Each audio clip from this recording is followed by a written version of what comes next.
Segala sesuatu yang berkaitan dengan masyarakat ekonomi ASEAN MEA seharusnya sudah sering disosialisasikan pemerintah daerah. Tujuannya adalah agar pengusaha lokal di daerah paham dan kemudian mengambil langkah-langkah untuk menghadapi MEA. Demikian disampaikan pengusaha yang juga penasehat HIPMI Bali, Jeromade Mangku Aryawan di Badung.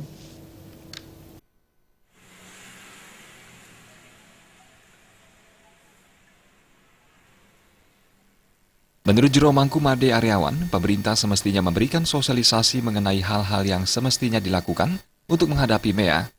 Secara umum, pengusaha lokal sudah siap menghadapi MEA, namun secara teknis pengusaha belum mengetahui hal-hal yang harus dilakukan. Dinas-dinas terkait diharapkan tidak hanya melakukan sosialisasi dan memberikan informasi tentang MEA, tetapi juga bantuan finansial bagi pengusaha lokal dari APBD untuk menghadapi MEA. Jeromangku Made Aryawan yang juga menjabat Ketua Hubungan antara Lembaga Kadin Badung mengharapkan hal-hal teknis yang bersifat mendesak perlu segera dilakukan dalam menghadapi MEA, terutama produk-produk yang disiapkan sebagai andalan. Selama ini, informasi tentang MEA saja diberikan, namun pelaksanaan secara teknis sampai saat ini belum disosialisasikan.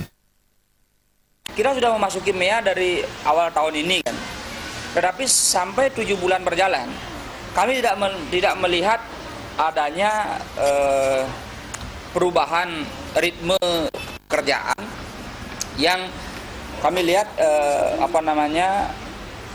menukik kepada terkait dengan teknis.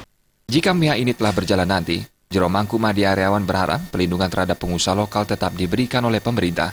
Tujuannya adalah menjaga keutuhan pengusaha lokal supaya tetap eksis di daerah sendiri. Hadi Setiawan dan Bayudi, Bali.